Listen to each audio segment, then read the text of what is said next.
भाग्याचा उदय देहे दोरी संतोपाय इथोनिया नुठवू माथा मरणा वाचोनी सर्वथा होई बळकट माझ्या मना तुरे धीट इथोनिया नुठवू माथा मरणा वाचोनी सर्वथा तुका आला लोटांगणी भक्ती भाग्या झाली धनी इथोनिया नुठवू माथा मरणा वाचोनी सर्वथा पांडुरंगा करो प्रथम पांडुरंगा करो प्रथम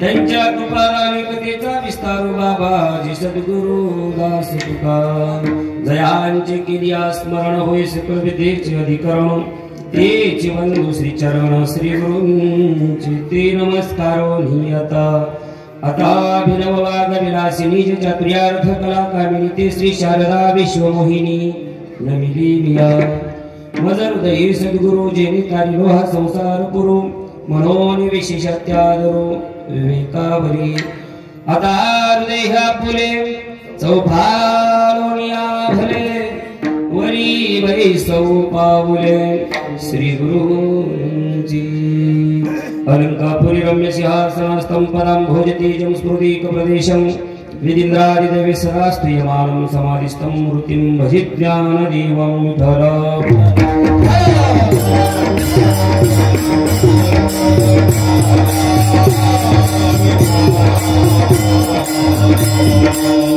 आता माझे दंड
नमो सद्गुरु तुकया ज्ञानदीपा नमो सद्गुरु सच्चिदानंद रूपा नमो सद्गुरु भक्त कल्याण मूर्ती नमो सद्गुरु भास्करा पूर्णकीर्ती अतः नमो रंग भूमिका कीर्तनी उभे होती लोका टाळ मृदंग श्रुती देखा तया माझे नमो दंडवत विठ्ठल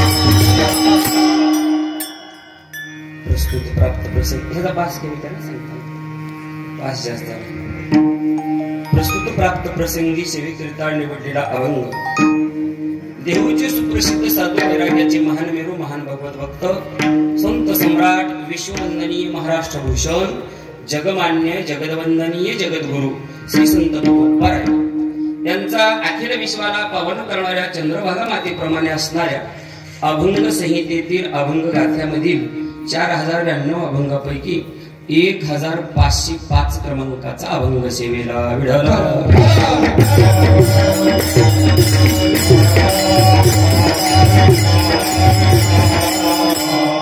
अभंगावरती चिंतन मांडण्यापूर्वी 2 शब्दाचा परिहार देण्याचा त्याचा तो असा अखिल कोट ब्रह्मांड नायक रुक्मिणी प्राण संजीवन श्री पांडुरंग परमात्मा यांच्या असीम कृपेने सकल साधू संतांच्या कृपा आशीर्वादाने आणि तसेच समस्त पुण्य पावन भूमी श्री क्षेत्र नागुलगाव येथील समस्त गावकऱ्यांच्या सहकार्याने चालत असलेला हा नामयज्ञ ज्ञानयज्ञ जवळजवळ 4 तप पूर्ण झाली 5व्या तपाकडे वाटचाल करीत असलेला हा आपला सप्ताह वर्षे 51व्या वर्षातील आजची दुसऱ्या दिवसाची चिंतन रूपी सेवा भगवत चरणी समर्पित करण्याचं भाग्य माझ्यासारख्या पामराकडे आलेलं आहे आणि ते भाग्य तुमच्याच गावातील सुपुत्र माझ्या सोबत असणारे माझे ज्येष्ठ माझे सिनियर तुमच्याच गावातील सुपुत्र हरिभक्ती परायण पोपट महाराज भोरे यांच्या माध्यमातून तुमच्या या नगरीला येण्याचा तुम्हा सर्व संत मायबापांचा दर्शनाचा योग आला आणि योगायोगानं अभंगही तसाच मला तुकोबाऱ्यांनी बुद्धी घातली. खरोखर आज त्यांच्या प्रयत्न किंवा त्यांनी जे परमार्थात प्रवेश केल्यापासूनच जी काही सेवा आहे त्या सेवेचं खरोखर आज भाग्य उदयाला आलं म्हणायला काय हरकत. भाग्याचा उदय लाखो रुपये दिले तरी एवढे टाळकेली एवढे कुठला कीर्तनकार तुम्हाला पिकअप मध्ये आल्याला दिसला बोला. मला ते म्हणत होते महाराज तुम्ही एकटी या बाबा कस तरी एसटीने यानंतर गाडीवर या.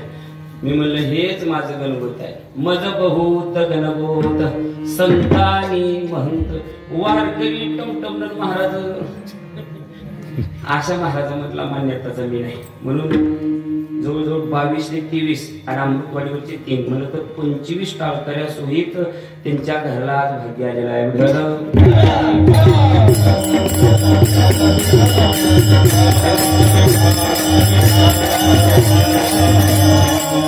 प्रस्तुत प्राप्त अभंगाचा प्रतिपाद्य विषय असा आहे. जगद्गुरु तुकोबाराय या अभंगामध्ये माझं भाग्य उदयाला आलं म्हणतात. आता संत भाग्य उदय म्हणतात. संतांचा भाग्य उदय होतो कशाच्या प्राप्तीनं होतो किंवा काय मिळाल्यानंतर संत त्याला भाग्य समजतात. आणि आपण प्रपंचामध्ये व्यवहारिक जीवनामध्ये आपण काय प्राप्त झाल्यानंतर भाग्य समजतो. त्या दोन्हीची तफावत आहे, फरक आहे. संत ज्याला भाग्य म्हणतात आपण त्या भाग्यात मोडत नाही आणि आपण ज्याला भाग्य म्हणतो त्याला संत भाग्य मानायला तयार नाही. आपलं भाग्य कशात आहे? धन मिळालं की भाग्य, मान मिळाला की भाग्य, पुत्र झाला की भाग्य, बायको मिळाली की भाग्य. प्रमाण आहे त्याला तुकोबाऱ्यांचं, ठीक आहे नाही. निकटवास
भाग्य नाहीये. भाग्य तरी नव्हे, धन मिळणं भाग्य नव्हे, दारा मिळणं भाग्य नव्हे आणि पुत्र मिळणं भाग्य नव्हे. रावणाला धन मिळालं म्हणून रावण भाग्यवान का? 7 कोटी घराचा मालक भाग्यवान नाही, अभागीच. 7 कोटी घराचा राजा रावण मालक पण भाग्यवानाच्या यादीत मोडला नाही. जर मोडला असता तर रावणावर कुठंतरी काय त्याचा अभंग आला असता. जसा देवाविषयी अभंग येते मृत्यूलोकी एक त्याचे नाव पंढरपूर रे, तेथील मोकाशी चार भुजा त्यासी बाईला 16,000 रे. आता रावणाचा असा कुठं अभंग आला का? मी माझ्यातलं म्हणाले असा रावणाचा कुठं आला का अभंग बघा. लंका तीरी एक, आपलं समुद्र तीरी एक वसविले नगर त्याचे नाव लंकापूर रे, तेथील मोकाशी 20 भुजा त्यासी बाईला 80,000 रे. कुठे बी दाखवा गाड्या कीर्तन झाल्यावर 11 रुपये बक्षीस घ्या आहे का? म्हणजे माझं सांगण्याचं तात्पर्य मला अभंगाच्या पहिल्या चरणात यायचा. धन मिळणं भाग्य नाही. बरं दार बायको मिळाली म्हणजे भाग्यवान होता आपण. आताच्या काळात वाटत असं ज्याची जमत नाही त्याला. आता खरोखर आहे. आता काय त्यांची दयनीय अवस्था आहे. तरुण मुलांची एकच मत आहे. एक जण तर मला म्हणला महाराज कसली बी असू द्या पण ती जिवंत असावी. लेच चांगलं 2 किलो तांदूळ आणायची ऐकत नाही मुलीच्या बापाची. त्याला नोकरदार मुलगा पाहिजे, जमीन पाहिजे, बंगला पाहिजे, सगळं पाहिजे. पुन्हा पूर्वी शेताकडे नको आहे. जी शिकणं खडा खावा जायला बरं की. मुलगी पत्नी मिळणं भाग्य आहे का? लक्ष देऊन ऐका. भागवतात विषय येतो राजा चित्रकेतूचा. ध्यानात राहा. 1 कोटी बायका होत्या राजा चित्रकेतूला, 1 कोटी. तरी पुत्र संतान प्राप्ती नव्हती. 1 कोटी बायका तरी घरात पाळणा हल्ला नव्हता. बायका मिळणं म्हणजे भाग्य करा. इथे एकाने 2000 होता. पण 1 कोटी पत्न्या धनदारा का म्हणजे पत्नी मिळणं भाग्याचं नाही. चला मुलगा मिळणं, मुलगा होणं, पुत्र संतती प्राप्त होणं भाग्याचं आहे का? हे जर असलं तर राजा दशरथ सुद्धा भाग्यवान असतात. पुत्र कामेष्टी यज्ञ केला, जगाचा बाप पोटाला आला. राम लक्ष्मण भरत शत्रुघ्नासारखे 4 पुत्र असताना मृत्यू समयाच्या टायमाला राजा दशरथाला उस द्यायला कोणी शिल्लक नव्हतं. पुत्र मिळणं भाग्याचं आहे का? जगाचा बाप पोटाला आलता तरी राजा दशरथाचं भाग्य नाही. आमची कुटाणाची ताडी मारी बिडी करी स्ट्रॉंग बॉडी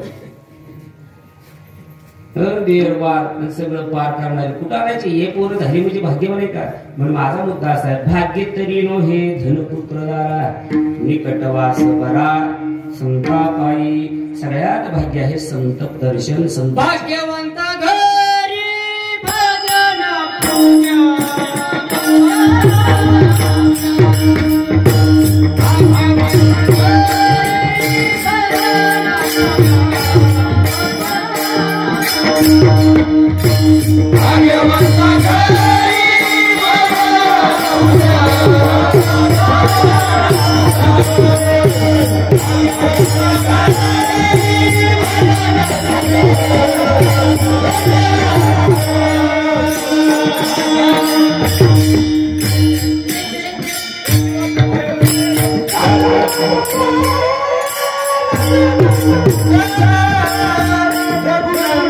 भाग्य त्याला म्हणत नाही. भाग्य कशाचा? निकटवास बरा संतापायी. भाग्य या विषयावर, भाग्य या शब्दावर चिंतन करायचं झालं तर अख्खे आयुष्य जरी बोलत राहिलो तर भाग्य शब्दाचा अर्थही कळणार नाही, भाग्यही कळणार नाही. मग आजच्या अभंगाचे भाग्य तुकोबारे सांगतात. ते भाग्य समजायचं असेल तर मोजके 3 भाग्य तुमच्या पुढे मांडतो. माझ्या अभंगावरती, चिंतनावरती, पहिल्या चरणावरती यायचंय. 3 भाग्य माणसाच्या जीवनामध्ये. पहिलं भाग्य कोणतं आहे तर मनुष्य जन्माला आलो हेच पहिलं भाग्य आहे. कारण मनुष्य जन्म मिळणं दुर्लभ आहे. नरदेह दुर्लभ जाणं, शतवर्षाची गणना. नरदेह दुर्लभ आहे. किती दुर्लभ आहे?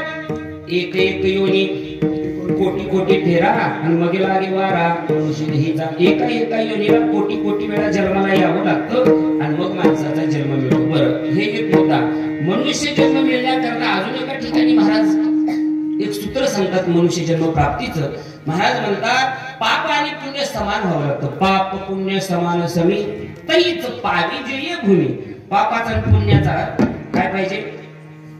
बॅलन्स बरोबर पाहिजे.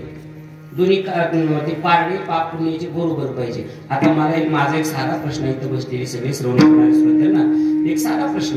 आपण पाप करतो का पुण्य करतो हे आपल्याला कळतं का? पुण्य करिता होय पाप, दुग्ध पाजोनी पोशिला साप. करोनी हा घोर जप दुःख विकत घेतले. इथं कीर्तनात बसलो, कीर्तनाला येणं पुण्य का पाप? पुण्य. आणि जाताना दुसऱ्याची चांगली बघून घेऊन जाणं पुण्य करायला आलो का पाप करायला? बरं नाही ते कळालं तर अजून साधा व्यवहारात सांगतो. कीर्तनाला आलो, कीर्तनाला येणं श्रवण करणं पुण्य. पण कीर्तनात बसल्या डोक्यात चिंतनाला अरे शेजाऱ्याचा माझ्या अगोदर ऊस चाललाय. मग कीर्तन झाल्या बटन दाबायचं, त्याच्या वाटेवर पाणी सोडायचं. पाप का पुण्य? बघा कीर्तनात येऊन सुद्धा म्हणजे पुण्य करायला गेला आणि घेऊन आला काय कळत नाही. आणि पाप पुण्याचं पारड कधी बरोबर व्हायचं आपल्याला. म्हणून मनुष्य जन्म मिळणं फार अवघड आहे.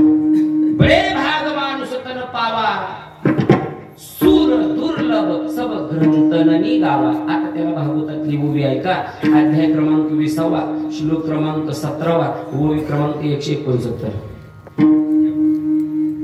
ऐका. जेने देहे होय माझी प्राप्ती, या लागे आद्य देहो याते म्हणती. याची दुर्लभगा आवाप्ती, भाग्य पावती नरदेह. भाग्ये पावती नरदेह. ज्याचं भाग्य तोच मनुष्य जन्माला येतो. म्हणजे पहिलं भाग्य माणूस जन्म मिळणं पहिलं भाग्य. चला 2 नंबरचं भाग्य बघायचं आहे. कशात भाग्य मानावं, काय आपण भाग्य मानत हे कळण्याकरता थोडस मानतो. 2 नंबरचं भाग्य बरं, भारतात जे मनुष्य जन्माला आपण आलो पहिलं भाग्य. पण माणसाच्या जन्माला आलो जर पाकिस्तानमध्ये जन्माला आला असतो तर कीर्तन भजन गंध लावणं तीरची बारी जमलं नसतं. म्हणून त्याला दुसरं भाग्य नाथ महाराज वय देतात. भरतखंडीनं देह प्राप्ती हेत परमभाग्याची संपत्ती तेत विवेको ही परमार्थी त्याच्या वशवर्ती मी परमात्मा. भारतासारख्या भूमीमध्ये जन्माला येणं, कारण भारतासारखी भूमी नाही. आम्ही गुजरातला कीर्तनाला गेलो, तिथे परदेशातला माणूस होता. त्याने विचारलं का हो ती जरा इंग्रजी बोलायला. मी म्हणलं नको गड्या मला इंग्रजी कळत नाही, म्हणजे हिंदी बोलतो. हिंदी बी जरा गुलाबीच कळते मला पण बोल. मग ते मला भारतातच कसे काय देवाचे अवतार सगळे जास्त, आमच्या अमेरिकेत झाला नाही, जपानला झाला नाही. मग पाऊस सगळ्यात जास्त कुठं पडतो, जिथं जास्त झाड आहे तिथं. आणि देव कुठं अवतारला येतो, जिथं संत जिथं जास्त आहे तिथं. तुझ्या देशात एक तरी दाखी नाही ना. म्हणून भारत भूमी श्रेष्ठ आहे. 2 नंबरचं भाग्य. आणि 3 नंबरचं भाग्य महाराष्ट्रात जन्माला येणं. ज्ञानोबराय तुकोबरायांच्या पावन सवासन भूमी झालेली या भूमी जन्माला येणं त्याच्यासारखं भाग्यवान नाही. हे भाग्य मिळाले आम्हाला. पण ऐका, हे 3 भाग्य मिळाली आम्हाला. पण हे 3 भाग्य मिळून जर आम्हाला त्या भाग्याची किंमत कळाली नसेल, आम्ही या मनुष्य जन्माचा उपयोग व्यसन फॅशन याच्यामध्येच व्यर्थ घालवला असेल तर भाग्य मिळून काय फायदा. माणसाच्या जन्माला आलो पहिलं भाग्य मिळालं, भारतात आलो दुसरं भाग्य मिळालं, महाराष्ट्रात जन्माला आलो तिसरं भाग्य मिळालं. पण 3 भाग्य एकत्रित तुम्हाला प्राप्त झाली, ते जर कळली नाही तर उपयोगाचे आहेत का. ज्ञानोबा आहे ओवीत येतात तिला ज्ञानेश्वरीमध्ये, मला अध्याय आठवायचा नाही, 17वा किंवा 18वा अध्याय. 3 गोष्टी तुम्हाला दिल्या समोरच्या एखाद्या व्यक्तीला. कोणकोणत्या? तेल, वात आणि काळी पिठी. एवढ्या 3 वस्तू देऊन जरी तुम्हाला दिवा लावता येत नसेल, ओवी सांगतो मी त्याला, ओवी सांगतो. काही काय दिलं तुम्हाला? तेल दिलं, वात दिली आणि काळी पिठी दिली. एवढं सगळं देऊन जरी त्याला दिवा लावता येत नसत, त्याच्यासारखा दुर्भाग्य पोच ना. काल लावता आला नाही दिवा, तर ती दिवा लावण्याची रीत कळाली नाही. यालाही एक दृष्टांत मांडल. आणि एवढं मिळून भाग्य 3 भाग्य मिळून जरी भाग्य कळालं नाही तरी आमचं मनुष्य जन्म कसं व्यर्थ आहे यालाही दृष्टांत सांगून भजन करा.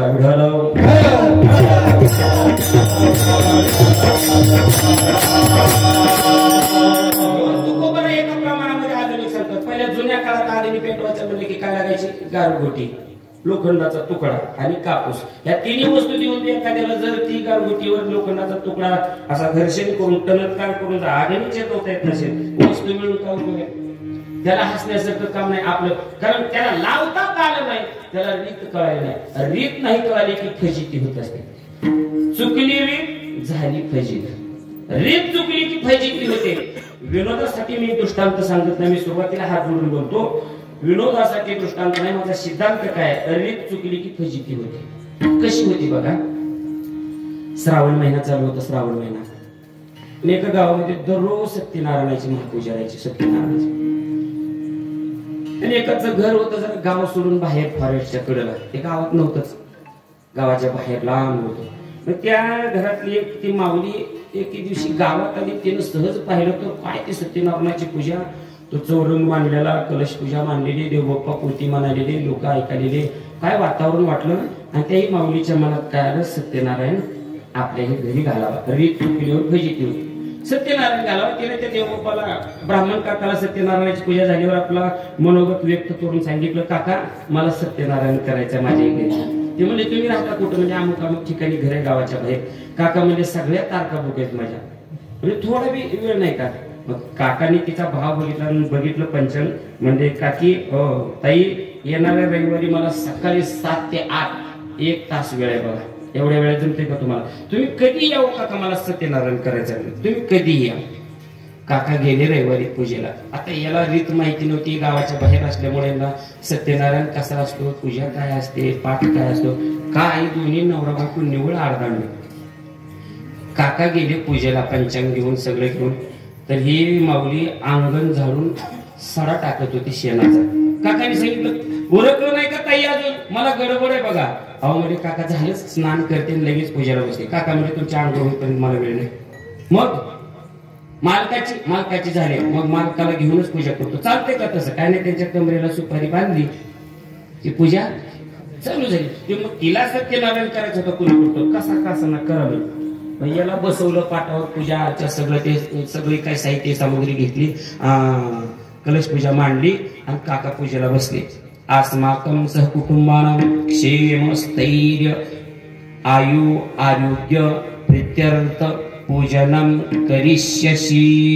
गंधनं चंदनं समर्पयामि, पुष्पं समर्पयामि, धूपं समर्पयामि. आणि काका म्हणले मम मना.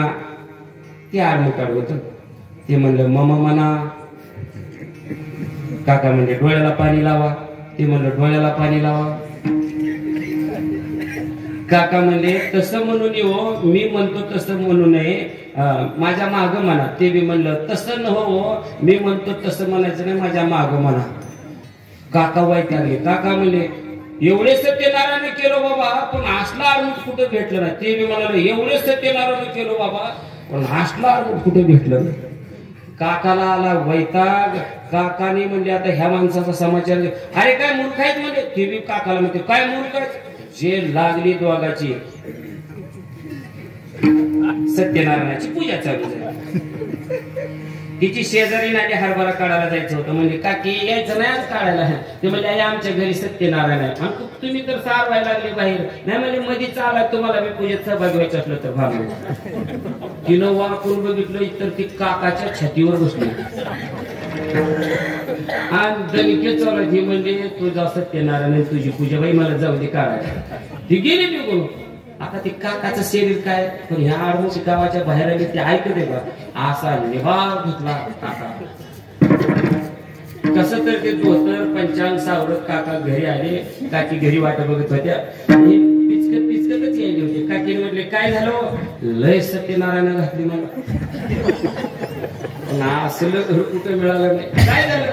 झालेली सगळी हकीकत सांगितली. काकी बी चिडली त्या माणसावर. पाया मी काढाय, गावचा वारा माहित नाही, अशीच माणसं असतात. त्यानं मला भेटूच तर ते म्हणजे मी त्याचा समाचारच घेते. मग तोरीचं सगळं सारवण झालं. इकडे कॅमेरा फिरवा. सारवण झालं, आंघोळ झाली, सगळी झाली. ते म्हणजे झाला का सत्यनारायण. झाला की म्हणला असू फेरावं म्हणला सत्यनारायणाची पूजा घालायची. बायकोला म्हणते ती बायको म्हणली अहो सत्यनारायण झाला, पण मी ते ज्या घरी गेलते ना त्यांनी सत्यनारायण झाल्यावर काकाला कोरडा शिरा दिलता, आपला द्यायचा विसरला. कोरडा शिरा द्यावा नको काकाला. ते म्हणजे मग हे पिशवीत भरते मी ते पहिलं देऊन या. काकाला कसं रिकाम्या हाताने पाठवत नसते. काकी इकडे वाट बघायली ती कधी गाठ पडते त्यानं पिशवी भरलं ती कोरड्या शिराची. नवरा बायकोनी लांबूनच बघितलं. चालून गिराईक आले म्हणजे कुलकर रे. काका म्हणजे तुम्हाला शिरा द्यायचा होता. आणलाय का शिरा. हो ये मग मध्ये घेतलं, दरवाजा लावला आणि आता निवड धुतला दोघांनी पती पत्नीने. हे घरी आलं बायकोला म्हणते येडे सत्यनारायण करायचा लय सोपा आहे, पण शिरा द्यायचं लय अवघड. मला दृष्टांत संपला. सत्यनारायण करायचं अवघड नाही, पण याची सत्यनारायण करायची रीत चुकली. काकाची बी फजिती करणाऱ्याची फजिती.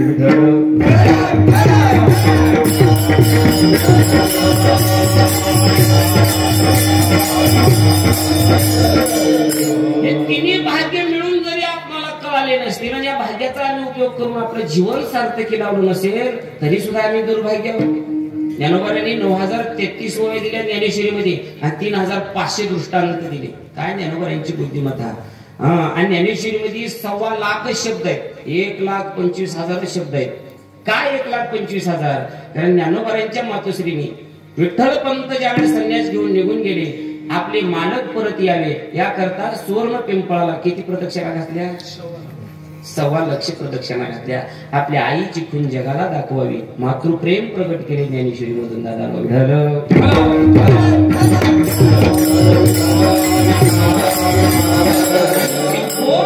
गोड दृष्टांत ज्ञानोबांनी दिलेले आहेत. आता ज्ञानोबा या प्रसंगाला दृष्टांत देतात. कोणत्या. तिन्ही भाग्य मिळून जर तुम्हाला भाग्य कळालं नसेल फजिती किंवा तुमचं दुर्भाग्य कसं आहे लक्ष देऊन दृष्टांत आहे का. एक राजा श्रीमंत होता, प्रजादक्ष हितरक्ष असा राजा. आणि त्याच्या पत्नीला न जाणो एके दिवशी काही मनामध्ये इच्छा निर्माण झाली आणि तिला विचारलं राजांना, राजे मला दागिने हवे. तो राजा म्हणला काय कमी, तू राणी आहेस, कुठली दागिने मी तुला कमी केले. राणी म्हटली, राजे साहेब तुम्ही कुठलेच दागिने मला कमी केले नाहीत. सोन्याचे तेवढेच आहेत, चांदीचे तेवढेच आहेत आणि अन्य धातूचे तेवढे दागिने आहेत. पण माझी आता माझ्या अंतःकरणात अशी इच्छा निर्माण झालेली आहे की मला आता असले हे धातूचे दागिने लेवायची इच्छा नाहीये. राजा म्हटलं मग कसले दागिने लेवायचे तुला, कसले परिधान करायचे दागिने.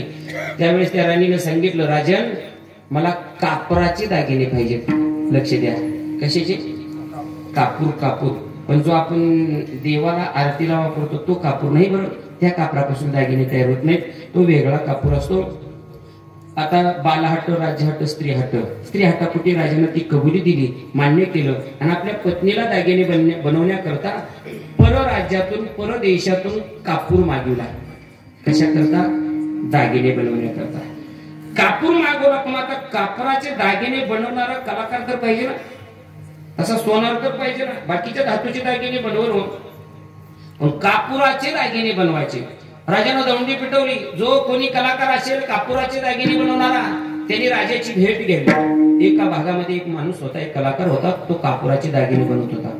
तो त्याने दरबारात गेला, राजाची भेट घेतली. राजन म्हणला मला येतात कापराचे दागिने बनवायला. म्हणजे ठीक आहे बनव. मग तो कलाकार म्हटला बनवतो पण मजुरी दुप्पट लागेल. किती? दुप्पट मजुरी पाहिजे. राजा म्हणला तिप्पट घे पण दागिने बनव, कारण राणीची इच्छा आहे. आणि 3पट रक्कम घे पण कापराचे दागिने बनव. अतिशय कलाकुसरीने त्या कलाकाराने कापराचे दागिने बनवले. महिला मंडळ थोडं ध्यान देऊ नये का? कापराचे दागिने बनवले, कापराचे. मग हातातली अंगठी बनवली, मनगटातल्या बांगड्या बनवल्या, कानात जे घालायचे ते अलंकार बनवले, गळ्यात घालायचे ते बनवले, बाजूबंद, बाहुबंद, काय जेवढे स्त्रिया अलंकार परिधान करतात तेवढे सगळे अलंकार कशाचे बनवले? ओवी सांगतो त्याला, ओवी ज्ञानोबाईची 17व्या अध्यायातली 345 क्रमांकाची ओवी ऐका. आणि सगळे कापुराचे दागिने तयार झाले. कलाकार म्हणला राजे तयार झाले दागिने, ठीक आहे द्या आणून राणीला. राणीला दिले. राणीने ते धातूचे दागिने सगळे काढले, सोने चांदी काय असते ते, आणि कापुराचे दागिने परिधान करू लागले. कुठल्याही समारंभाला राणी कापुराचे दागिने घालून जायची. पांढरे शुभ्र कापूर दिसायला राणीचं सौंदर्य आणखीनच उठून दिसू लागलं, उजळून दिसू लागलं.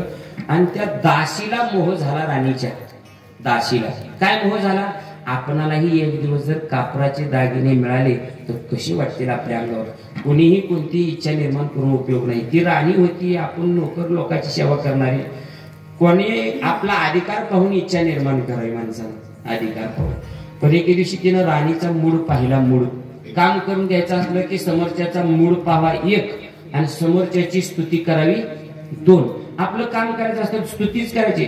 समोरच्याकडून साधी तंबाखू जरी खायची असली तर त्याची स्तुती करायची. काय तुमचा ऊस म्हणताय, अख्ख्या गावात तुमच्या ऊसासारखा ऊस नाही. ह्याचा ऊस जर बघितला 2 किलोमीटरवरून त्या ऊसात चाललेल्या कोंबड्या दिसते, असा ऊस. पण स्तुती केली ते म्हणजे मग तंबाखू आका पाठवाच नाही तुम्हाला. स्तुतीप्रिय माणूस आहे. स्तुती केली की पुढचा बाहेरतोच. मग 2 गोष्टी, त्याचा एक मूड पाहिला पाहिजे आणि दुसरी गोष्ट त्याची स्तुती केली पाहिजे. राणीनं आपल्या दासीनं स्तुती केली राणीची. काय राणी साहेब तुम्ही दिसता म्हणजे कापराच्या दागिने, आहा तुमच्यासारखी स्त्री लावण्यवती कुणी नाही. या जगाच्या पाठीवर अनेक स्त्रिया झाल्या असतील सुंदर देखील, पण तुमच्यासारखं सौंदर्य कोणाला सुद्धा दिसत नाही.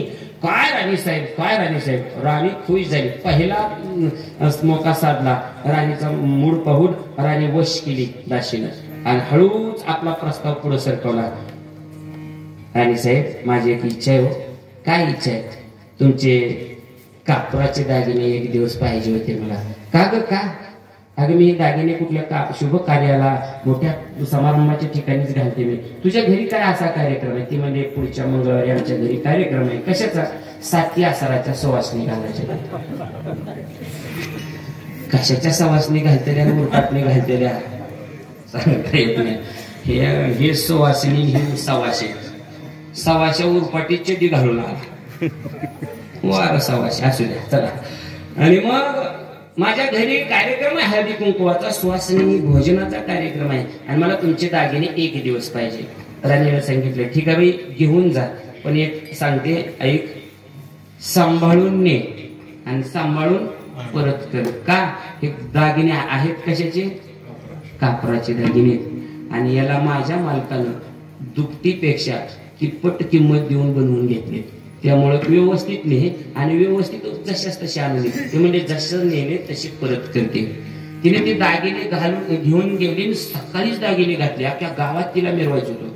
सगळ्या पाहुणी मंडळीमध्ये नातेवाईकामध्ये ते दागिने घालून काय, आणि महिलांना हौस असते. एखादं तिच्या मालकानं घरच्यांनी एखादा नवीन दागिना, एखादी नवी साडी गावातल्या महिलापेक्षा वेगळी आणलेली असावी. त्या कमीत कमी अर्ध्या गावाला तर दाखवल्याशिवाय तिचं पोट भरत नाही. एकीच्या नाकात नुसती नथ केली होती, मग तिला कुणीच विचारलं. तिनं शेजाऱ्याचा कोटा पेटवला जनावराचा. का तर मला नथ आणलेली कुणी कशी विचारली नाही. आणि सगळे गाव विजवायला तो गोटा जनावराचा धाडा धाड धाड धाड आग लागलेली. आणि मग त्या उजेडात एका मावशीला तिच्या नाकात नथ दिसली. मग विचारलं चतुराताई कधी व नथ आणली? ते म्हणले अगोदर विचारली असते तर कोटा पेटला असता. एवढी हौस असते यांना दागिने मिरवायची. नाटायचं नाही करायचा असतो. तिनं सकाळी दागिने घातले. सगळ्या नातेवाईकामध्ये अशी मिरवू लागली. लोक सुद्धा म्हणाले, नातेवाईक म्हणाले काय बाप रे काय थाटायचं. आणि संध्याकाळी सुवासिनी जेवायला बसल्या. संध्याकाळी अशी लाईटीची सोय नव्हती. पात्र वाढले. प्रत्येक पात्राच्या कडेला सुवासिनीचा घास नाकात न जाता सरळ तोंडामध्ये जावा याच्याकरता प्रत्येक पात्राच्या कडेला मेणबत्ती उजेडा करता लावली. कशा करता? उजेडा करता. आणि ही आग्रह करून वाढू लागली. पुरी घ्या, चपाती घ्या, बालुशाही घ्या, पापड घ्या, हे घ्या ते घ्या. आणि एका सुवासिनीला आग्रह करताना हातातली जी अंगठी होती त्या अंगठीनं एका मेणबत्तीचा मुका घेतला. म्हणजे स्पर्श झाला. जरा मला गावरान बोलायची सवय. स्पर्श झाल्या झाला कापूर असा पदार्थ आहे ज्वलनशील. तात्काळ पेट घेतो. तात्काळ अंगठीनं पेट घेतल्या चटका बसल्यावर हिनं इकडल्या हातावर हात मारला. हातातल्या बांगड्या म्हणल्या आई सत्ता संपत आला मीच का घरी बसू म्हणली. तिनं बी काय केला?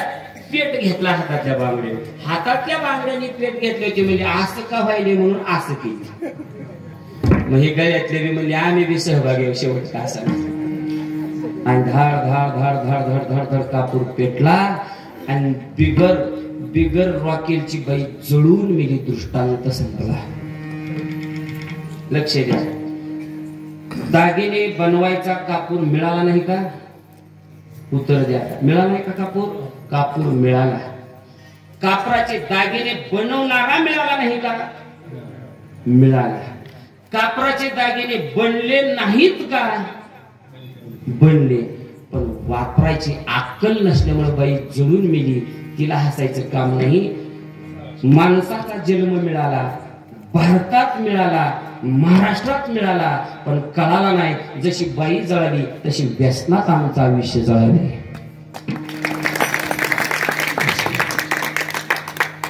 मग तुकोबाराय म्हणतात एवढं भाग्य प्राप्त करून जर तुम्ही तुमचं त्या भाग्याचा उपयोग करत नाही, तुम्ही ज्याला भाग्य म्हणतात त्याला आम्ही म्हणत नाही. आमचं भाग्य काय? संत संगत, ईश्वराची भेट. आणि संत संगतीने ईश्वराची झालेली भेट ही आमच्या जीवनामध्ये भाग्य आहे. तुकोबाराय म्हणून या भाग्याचा उल्लेख अभंगाच्या पहिल्या चरणात.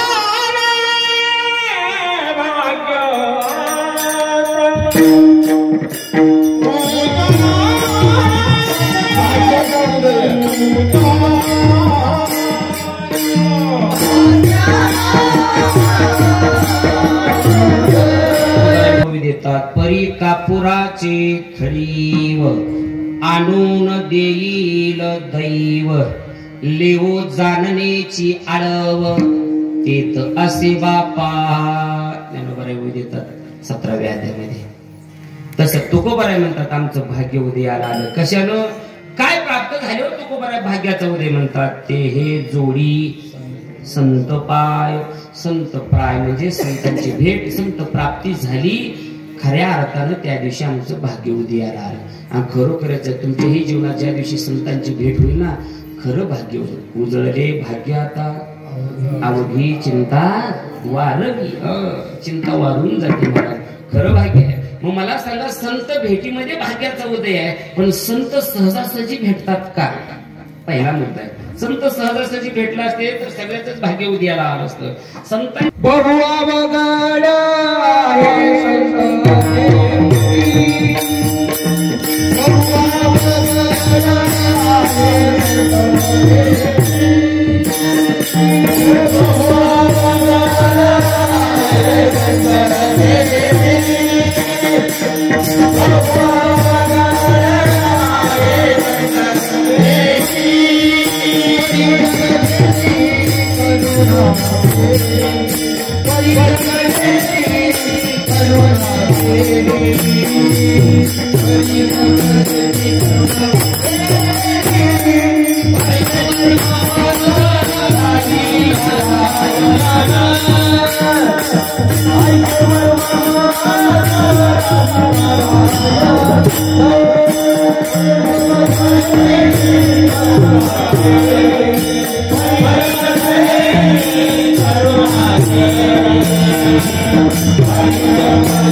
संत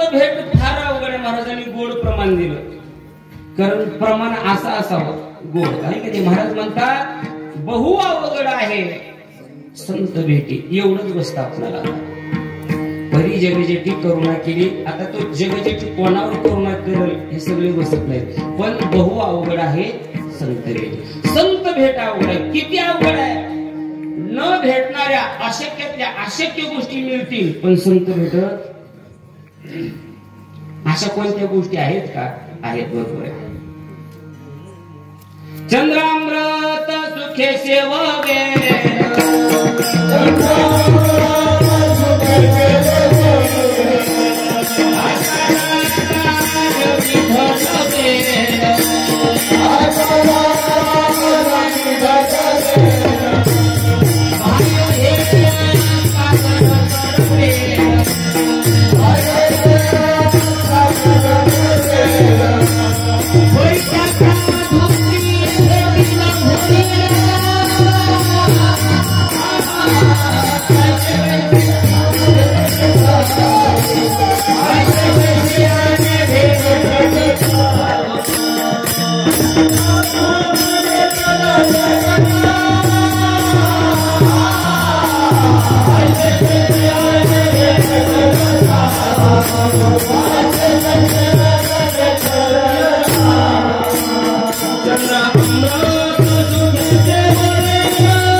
चंद्रामृत सुखे सेववेल.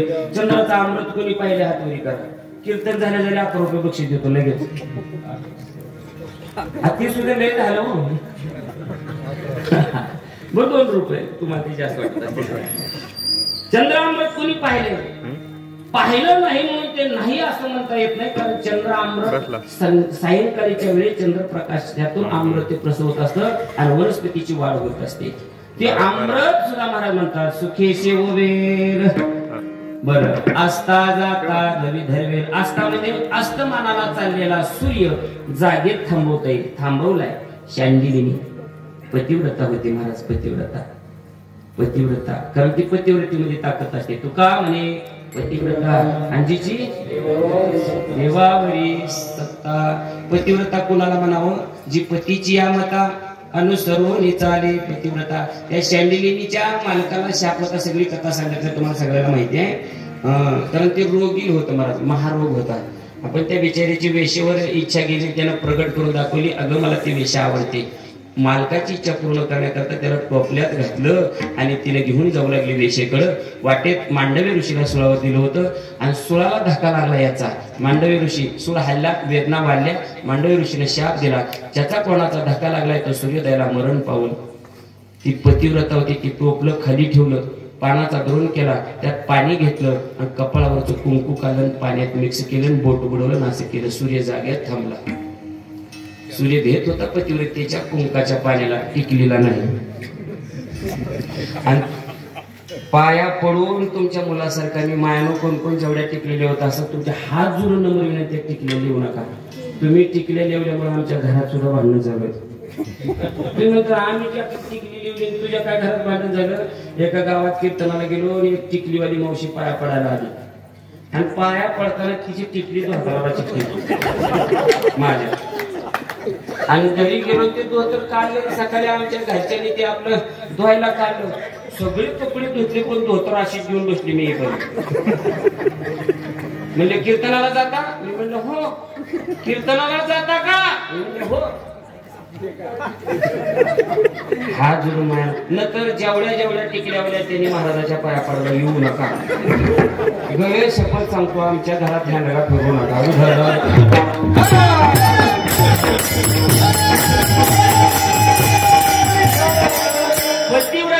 पतिव्रतेनं पाणी हातात गेलं. सूर्य जाग्यात थांबला. सायंकाळची 5ची वेळ, रोजगारी सुटायची अर्धा तास टाइम कमी. ज्या बाया रोजानं होत्या त्या म्हणाल्या राम्या किती वाजल्या? 5:15. राम्या किती वाजल्या? 1.5 एकर सोयाबीन गोळा केलं तर राम्याचं घड्याळ पुढं. आरज याला सगळ्या सृष्टीला फिरवणारा सूर्य थांबला. तुझं घड्याळ काय चालणार आहे? बाया म्हणजे तुझं घड्याळ का घडोबा घाल चुलीत. पण ज्या बायाने गुत्त घेतलं तर गुत्त, त्या म्हणल्या बाया असा दिवस मावळूच नाही. 8,000 तर हजेरी पडावी दिवसाला. नाही भीतर पडून मी तर घ्यायचं. 2 खुरपणाऱ्या बाया आहेत आमच्याकडे. 2 खुरपे, एक खालून चलते, एक वरून. तणावर माती झाकी त्याच्या. जिनं रोजानं जाऊन तणावर माती झाकल्या शेतकऱ्याच्या. तिच्या 21 पिढ्यात कुणीच नोकरदार कवा जन्माला. आणि इमानद्वारे जिनं बाईनं रोजगार केलाय ना, तिच्या 3ऱ्या पिढीतच कलेक्टर होणार. लिहून घ्या माझ्याकडे. 3ऱ्याच पिढी. ती खोटं बोलणं नारळाच्या गादीवरची शब्द आहे. शेतकऱ्याला तुम्ही साधं समजला, बेमानदारीला धंदा करायचा. शँडिलीने या मागे द्रोणात बोट बुडवलं. सूर्य जागेत थांबवला. सगळं सुरतीचं चलन वलन थांबलं. सगळे म्हणाले अरे अरे अरे सगळ्यांना. मग ती सगळा कथाबा काय. पुन्हा अनुसयाला बोलवलं. अनुसया म्हणजे बाई उठव, जाऊ दे सूर्याला. हात म्हणजे सूर्याला परवानगी केली पुढे सरकण्यासाठी. ती म्हणजे माझा मालक मरत असेल तर मी का, आपल्याला काय सिद्ध करायचं? पुढचं सगळं सोडायचं. आता आस्ता जाता रवी धरवे. सूर्य असताना जाताना धरलाय बाईनं. अशक्यची गोष्ट शक्य आहे. पण बाह्य हेळा सागर तरवे. 4 सागराची आंघोळ, 4 सागर तरुण. विनायक दामोदर सावरकर, स्वातंत्र्यवीर सावरकर आले. समुद्र तरुण जाता येईल. पण महाराज म्हणतात परी त्या साधूची भेटी न होईल गा. साधू भेट अवघड आहे. म्हणून तुकोबाराय म्हणतात अशी दुर्लभ साधू असणारे ते साधूचे चरण माझ्या जीवनामध्ये प्राप्त झाले. म्हणजे साधू भेटले म्हणूनच माझ्या जीवनामध्ये भाग्याचा उदय.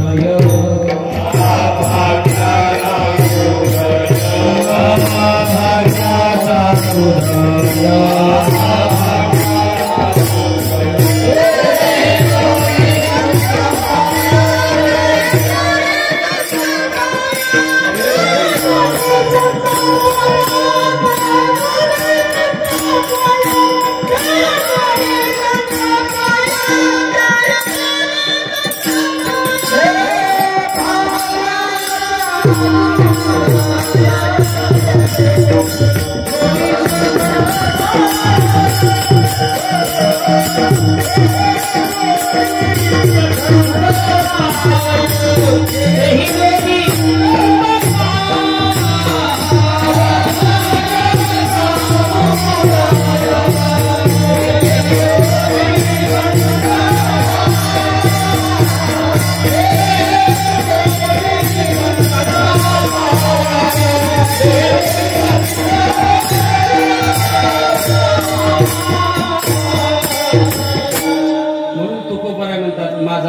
भाग्य खरं अवतार उदयाला आलं, कारण संत चरणाची संतांची प्राप्ती झाली. ते हे जोडी संत पाय.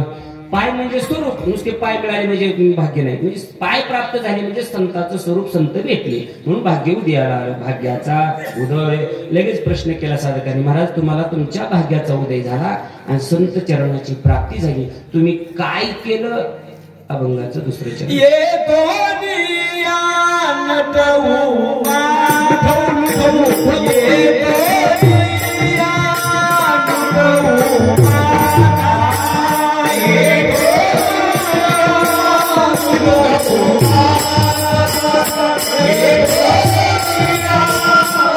संत प्राप्त झाले भाग्यानं, तुम्ही काय केलं? महाराज म्हणतात, येथून या नुठवू माथा मरणावा जोनी सर्वता. आता मी निश्चय केलाय. कोणता? आता त्यांच्या पायावर ठेवलेला माथा मरण आलं तरी बाहेर काढायचा नाही. आम्ही हे केले संत मिळाल्यावर. आणि आम्ही काय करतो संत मिळाल्यावर? महाराज जर आमच्यासाठी गाठ पडले तर तुम्ही काय करता? नका व्यवहारातलं मला मांडायला लावू. महाराज म्हणतात, येथून या नको माता मरणा वाचून सर्वता. माथाच का? भरपूर 3 चरण तसे. आता मी थोडी स्पीड वाढवतो, तुम्ही लक्ष इकडे केंद्रित करा. 20-20 आता जास्त मला स्पीड मध्ये बोलावं लागलं, अजून थोडा विषय माझा मांडायचा राहिला. माथाच का तुकोबारे म्हणतात? आता ऐका. कारण शिर सर्वांगा प्रमाण यथाविधी कर चरण धर्माचे पाळण सत्यदान सकळी करावे. महाराज म्हणतात शिर सर्वांगा प्रमाण. मस्तकाला माथ्याला किंमत आहे, शरीरामध्ये धडाला किंमत नाही, म्हणून येथून या नुठवू माता. का माथ्याला किती किंमत आहे? कारण 9 छिद्रापैकी 7 छिद्र मुंडीत आहेत, या माथ्यात आहे. इथून एवढे 9 छिद्र मेन शरीराला, पूर्ण शरीराला, पण 7 छिद्र नुसत्या या माथ्यात म्हणजे मुंडीत आहेत. कोणकोणते? 2 डोळे, 2 नाकपुड्या, 2 कान, 1 जीभ. हे 7 छिद्र शरीर. अजून या मुंडीतच, या माथ्यातच मेंदू आहे. आणि मेंदू किती पॉवरशील आहे? तर प्रत्येकाच्या मेंदूमध्ये 7 कोटी तंतू आहेत, आणि एका तंतूमध्ये 1 कोटी स्मृती साठवतील एवढी कार्यक्षमता आहे. एवढा मेंदू या माथ्यातच आहे, म्हणून येथून या नुठवू माता. बरं अजून का? राजन प्रधान शिकारीला गेले, एका मंदिरात गेले, तिथे गेल्यानंतर एका राक्षसाने त्याची दोन्हीही शिरकमळ म्हणजे मुंडकी उडवून टाकले.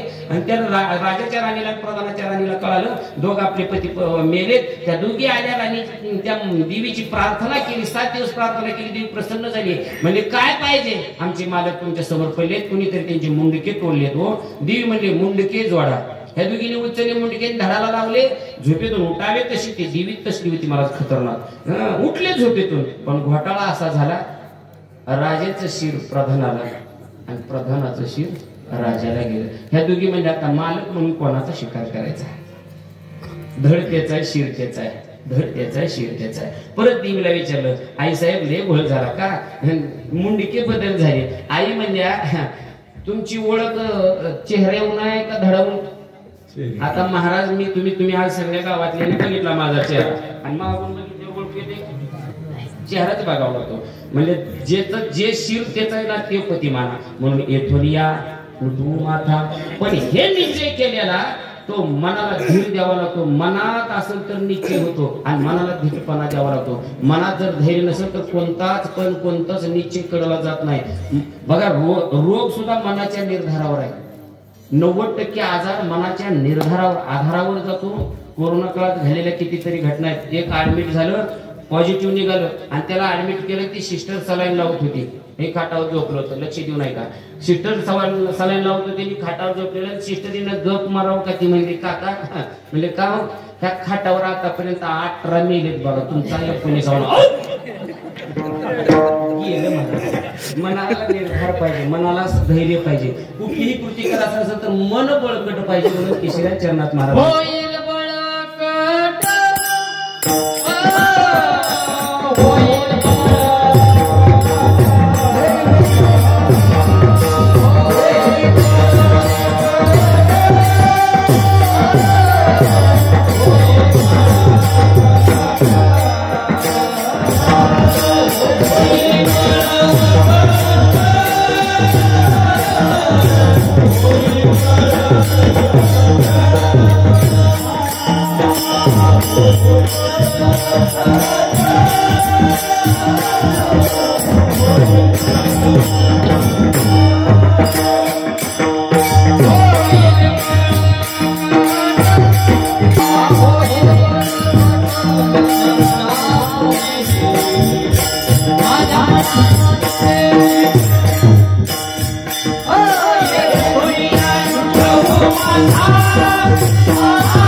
वेळ झालेली आहे. 9ला आम्ही उभा राहायला पाहिजे, पण आम्हाला यायला उशीर झाला म्हणून कीर्तन सप्ताहातला असल्यामुळे वेळेचं बंधन ठेवावं. एवढ्या करता अजून 2 चरण तशीचे धावत्या वेगामध्ये मला मांडायचं आहे.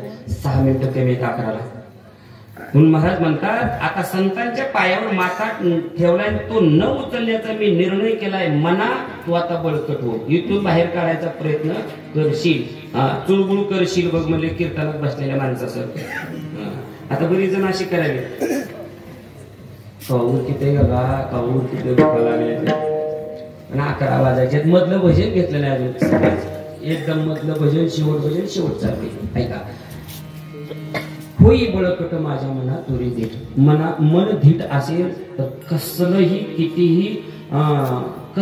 भयंकर संकट आलेलं, प्राणावर बेतलेलं संकट सुद्धा दूर होतं. एक दृष्टांत मांडतो आणि शेवट समाप्त करतो. ऐका, एवढा दृष्टांत ध्यान देऊन सगळेजण ऐका. अतिशय मार्मिक दृष्टांत. सगळ्यांनी हा दृष्टांत घरी घेऊन जावा. जीवनामध्ये मनाला धीटपणा पाहिजे.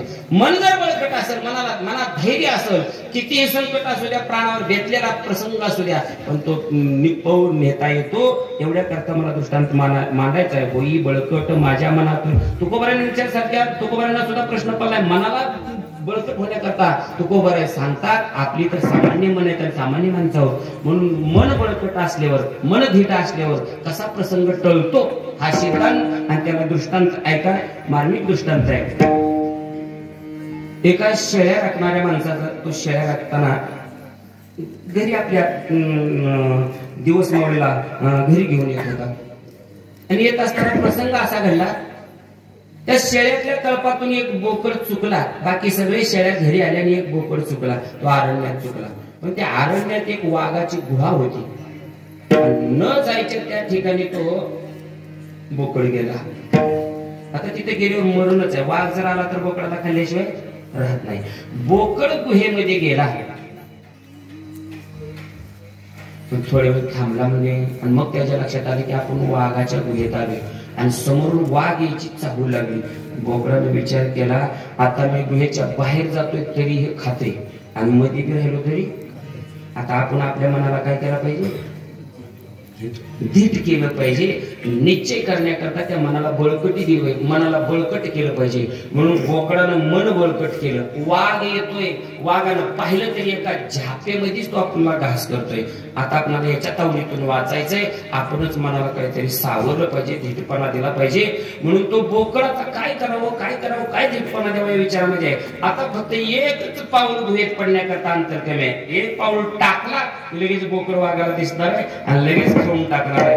एवढ्या जवळ वाघ आला आणि बोकडाने विचार केला काय करावं. बोकडाला आवाज टाकला वाघाला, वाघोबा अरे किती भूक लागली, एवढा उशीर का? वाघ म्हणला, बापरे माझ्या गुहेत कोण दादा बसलाय की नाही. वाघ शिकूटवरी करून पळायला लागला आख्या जंगलात. हे बघितलं झाडावरच्या माकडानं. माकड खाली आलं, म्हणलं वाघोबा काय झालं पळायला? ते म्हणजे माझ्या गुहेत कोणीतरी दादा बसलाय आणि मला म्हणतो एवढा का उशीर झाला, मला किती भूक लागली, म्हणजे मला खाण्याचा बेत आहे त्याचा. माकड म्हणला, वाघोबा तुमची गोळी चुकली आहे का घ्यायची राहिली? झाले कसं म्हणजे? वाघ मला झालं का? अहो तुम्ही जंगलाचे राजे आहात, तुमच्या गुहेत कोण दादा घुसर हो? माकड म्हणलं, माकड कोणी नाही म्हणला, मी बघितलंय तुमच्या गुहेत बोकड गेलेला आहे, बोकड बसलाय तरुण म्हणले. काय घाबरताय? विश्वास वाटत नसेल तुमच्या शेपटीला माझी शेपटी बांधा, दोघ जण मिळून धाडसानं जाऊ. कोण धाडस द्यायले? हजार बोलत चला बर का. हे माकड बघा, माकड. आणि माकडानं काय केलं, गेलेला वाघ कुणकडे आणला? महागारी गुहेकडे आणला. आता बोकड मनात विचार करायला लागलं की दोघे याला चालू लागली आणि सगळं माकडानं बोलायलेलं सगळं बोकडानं ऐकलं होतं. बघा आता बोकडाचा विचार ध्यान देऊ नये का. बोकड म्हणते, मी सगळं जुळवून आणलं होतं, महाराजा ठरवली होती, पंक्तीचं नियोजन केलं, मंडपवाल्याला सांगितलं होतं, पण कोणी खेळ इसकटला? माकडाला खेळ एवढा इसकटला, काय काय करावं लागलं मला ह्या माकडाला. बोकड म्हणला ये तू बी ये. आता मी दिसत झालोय ये म्हणला तू. असे व्यवहारामध्ये आमच्या गावाकडे तर लय माकड आहे. असं जुळवून आणलं का त्या वाघाला घेऊन येते म्हणजे गावातल्या दादाला कसा करता स्वतः बघू. मग ते माकडं आले घेऊन वाघाला शिपूट बाजूला. वाघाला विश्वास वाटत नाही म्हणून आपली शिट्टी त्याला बांधले त्याच्या शिट्टीला घेऊन आले. आता ऐका मग बोकडानं निश्चयच केला होई बळकट माझ्या मना भेट येथून या मिठून. आता मन भेट केले की संकट टळतं तेवढं करतात दृष्टांत. आणि मग 2च पावलावर आता बोकड माकड राहिला. आपलं माकड वाघ राहिला. बोकडाने विचार केला पाय आता एकच पाऊल राहिला. एक पाऊल वाघांमध्ये टाकला की मला जर त्यानं पाहिलं त्याला जर खात्री झाली मी त्याचा दादा नसून बोकडच आहे तर माझा घास केल्याशिवाय राहत नाही. आपण मनाला आता धीटपणा दिला पाहिजे बळकट केलं पाहिजे. मग वाघ मध्ये यायच्या आतच मधूनच बोकडानं आरोळी टाकली. माकडा ए माकडा अरे तुला 2 वाघ आपलं 2 वाघ आणायला सांगितले होते मला खायला. तू किती आणले. ही म्हणजे वाघ जे पळायला म्हणतात माकडाच्या चिंध्या झाल्या. म्हणून माकडावानी असं वाघाला सहकार्य करायचं. विठोबा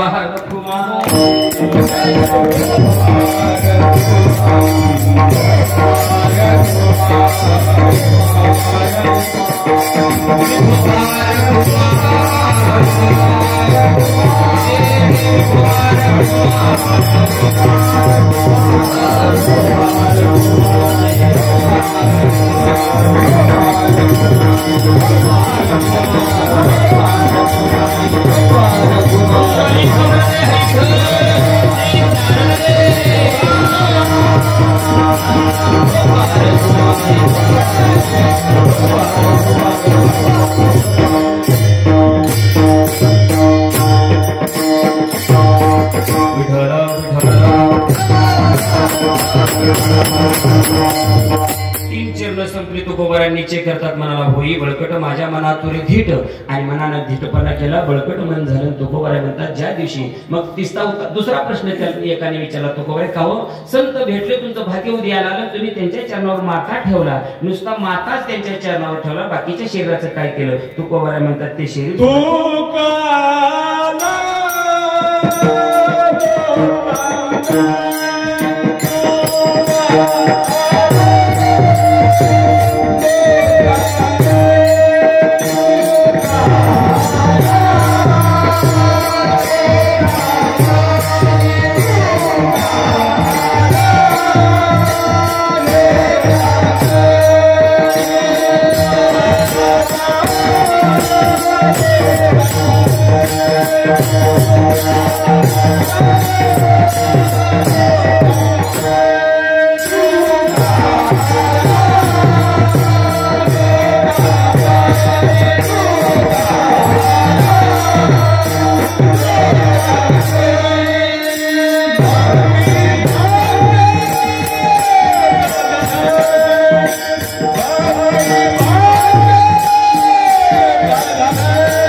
संतांच्या पायावर अर्पण नाही केला तर माझं सर्व शरीर त्यांना समर्पित केलं. तुका आला लोटांगणी मी साष्टांग प्रणिपात घातला श्री संताची माता चरणावरी साष्टांग हे कधी दंडवत. तुका आला लोटांगणी तुकोबऱ्या म्हणतात मी लोटांगण घातलं आणि खऱ्या अर्थानं माझी भक्ती भाग्याची इच्छा आज माझी पूर्ण झाली. भक्ती भाग्या झाली धनी. धनी म्हणजे इच्छा पूर्ण झाली.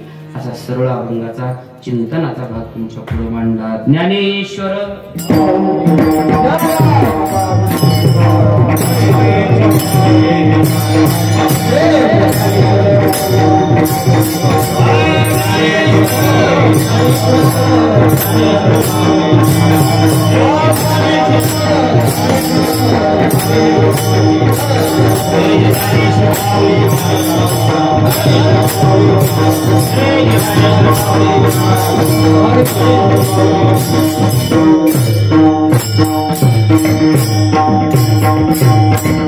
तुकाराम तुकाराम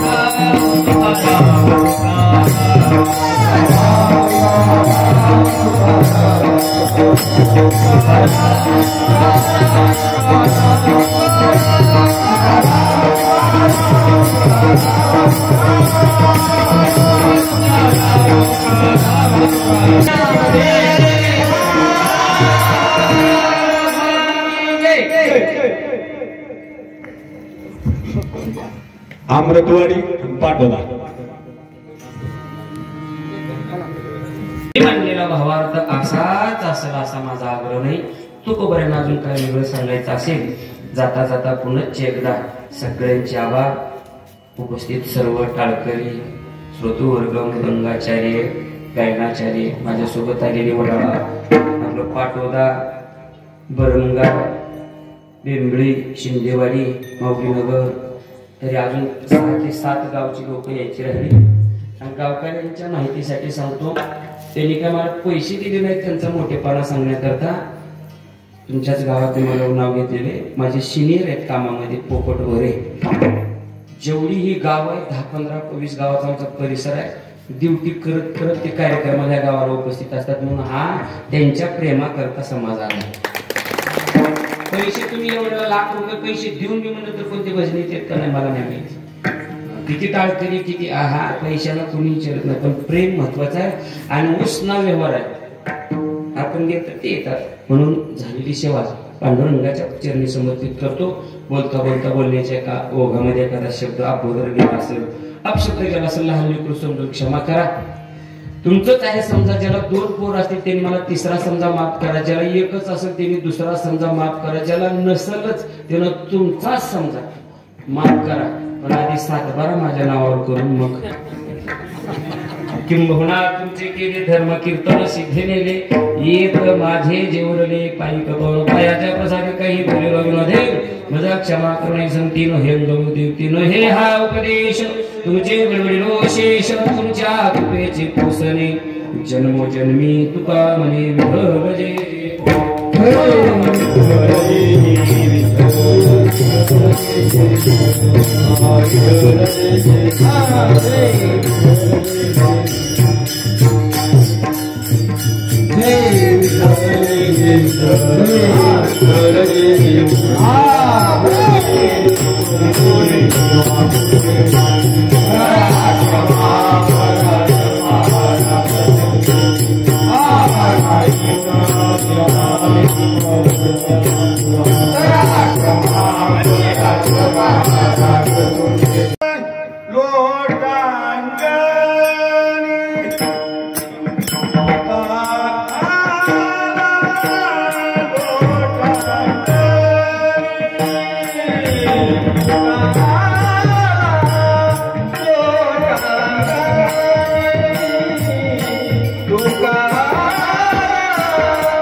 माऊलीनगर वानसोडा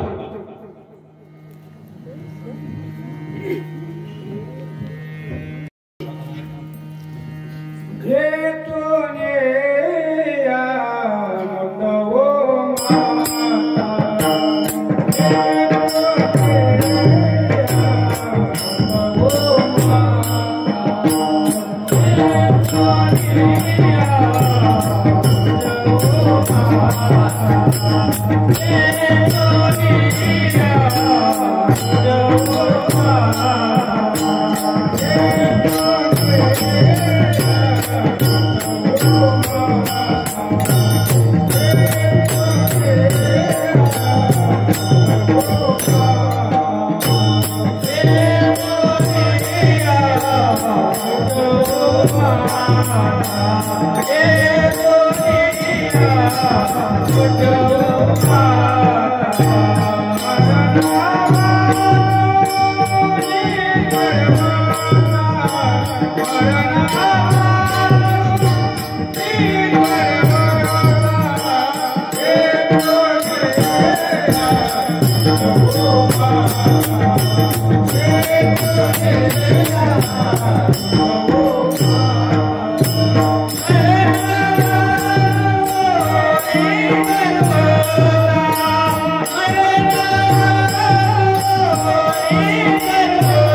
झाले लय झालं वेळ झाला